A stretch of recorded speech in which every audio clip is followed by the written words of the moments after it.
यानंतर पुढचं गाणं घेऊन आपल्या समोर येत आहेत आपले पुढचे स्पर्धक प्रसंजित कोसंबी आणि स्वरूपा बर्वे. मळ्याच्या मळ्यामध्ये कोण ग उभी राखण करते मी रावजी.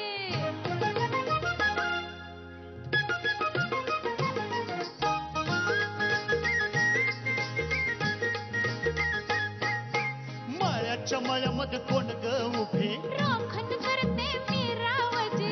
मळ्याच्या मळ्यामध्ये कोण ग उभी राखण करते मी रावजी. रावजी हातन कालावजी पाहिल कुणीतरी. रावजी हातन कालावजी पाहिल कुणीतरी.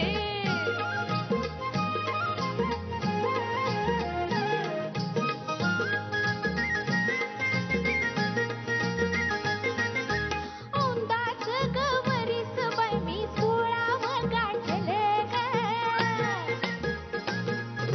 सोळी दाटली अंगाला बाई कापड का फाटलं ग. काळीच माझं धडधड करी उडते पापणी वरचे वरे. रावजी हातन कालावजी पाहिल कुणीतरी.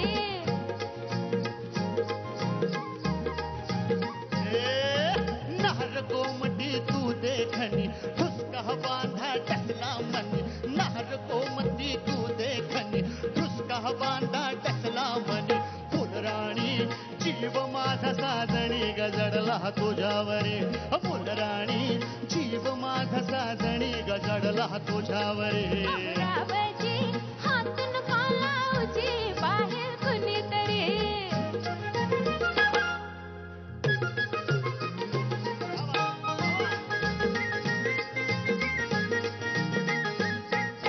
माळ्याच्या माळ्यामध्ये कोण ग उभी वांगी तोडते मी रावजी. माळ्याच्या माळ्यामध्ये कोण ग उभी वांगी तोडते मी रावजी. रावजी हातन कालावजी पाहिल कुणीतरी.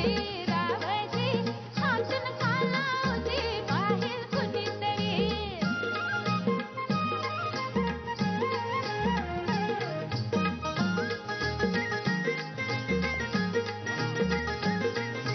भुऱ्या गालावरी ग माझ्या लाली लागली दिसू ग. अंघोळीला बसले आज मलाच ये हसू ग. पदर राहीना खांद्यावरी हे साठवार भरलं रे. रावजी हातन कालावजी पाहिल कुणीतरी. रावजी हातन कालावजी पाहिल कुणीतरी. शुक्राची ग तू चांदणी लाज नको ग नाही कोणी. शुक्राची ग तू चांदणी लाज नको ग नाही कोणी. मंजुळा जीव तुझ्यावर खुळा ग झाला खरोखरी. मंजुळा जीव तुझ्यावर खुळा ग झाला खरोखरी. रावजी हातन कालावजी पाहिल कुणीतरी.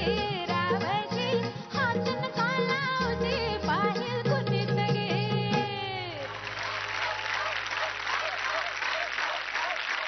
काय गाणं केलं सुंदर म्हणजे रामभाऊ.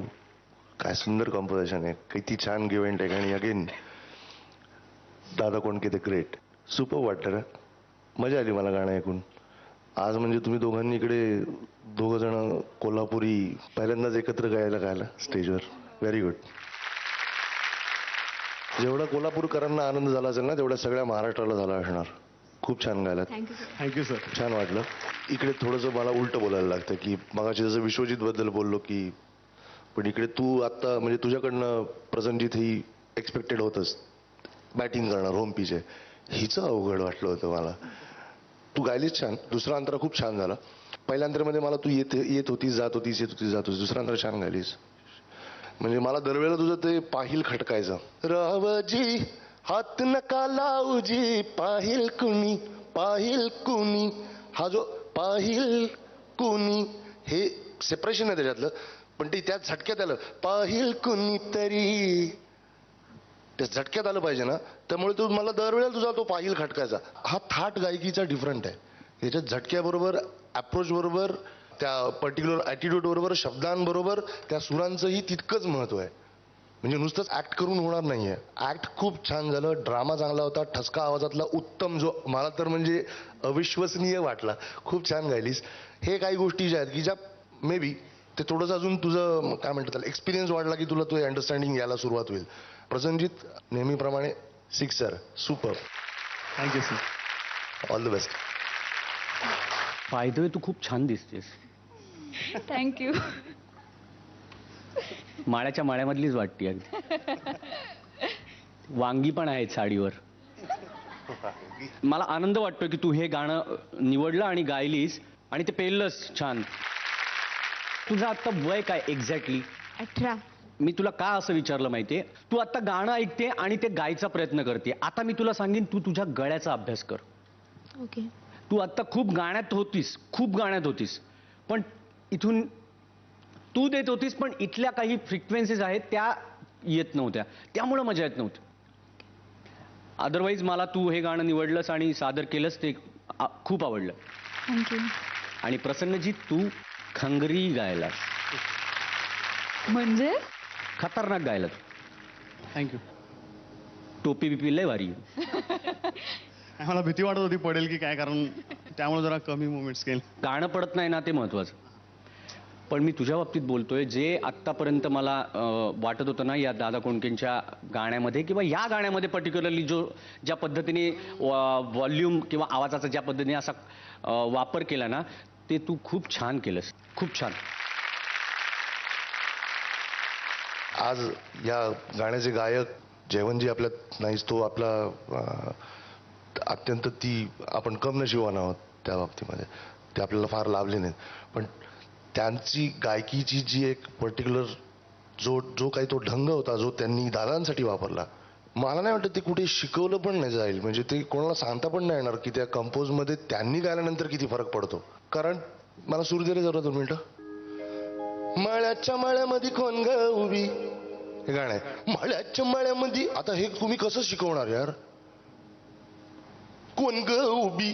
आता हे जी ग्रेस होती ना ही म्हणजे त्या सुराला राहून सुद्धा ते जे काय ते कुठे विभ्राटो कुठे ते काय तो हा स्वतःची स्टाईल होती त्यांची. हे शिकवूच शकत नाही तुम्ही की हे मळ्याच्या हे अरे तरी तो सूर तोच वाटतोय. सगळ्यात जास्त म्हणजे आता या तुझ्या गाण्यात सुद्धा ते फुलराणी जीवा माझा गदळला तुझ्यावरी. आता हे मला आवडलं. तरी सुद्धा मी थोडासा लालची असल्यामुळे तिकडे मला काय एक्सपेक्टेड होतं की ती जी लोचा एक ग्रेस लावून जातात जयवंतजी तशी आली असती तर अजून बेटर वाटलं असतं. जीवा माझा साजणी गदळला तुझ्यावरी. हा जो येणार तो युग, हे शिकवण्याची गोष्ट नाही, हे ऐकण्याची गोष्ट आहे. आणि ते ऐकून जेवढं तुम्ही ऐकाल तेवढं त्याच्यातनं तुम्ही शिकलं पाहिजे, त्याच्यातनं ते घ्यायला पाहिजे. कारण ते आता कोण शिकवणार नाही आपल्याला. ते आता जे त्यांनी करून ठेवले त्याच युनिव्हर्सिटी आहेत. पण त्यानिमित्ताने सांगायचं कारण असं की आता दादा कोंडके नाहीत त्यामुळे दादा कोंडकेंसारखी गाणी बनत नाहीत. पण आता महेंद्र कपूर पण नाहीत, जयवंत कुलकर्णी पण नाहीत.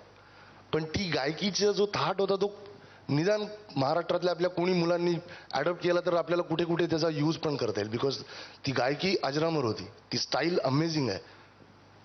सो स्वार्थ एवढाच याच्यातला की अशातनं कोणीतरी इन्स्पिरेशन घ्यावं म्हणून हे एक्सप्लेन केलं. तुम्हा दोघांनाही पुढच्या गाण्यासाठी ऑल द बेस्ट. कारण आत्ता आपल्याला मार्क्स कळणार नाहीयेत. हां, thank you. Sa re ga ma pa, ai ya, sa re ga ma pa.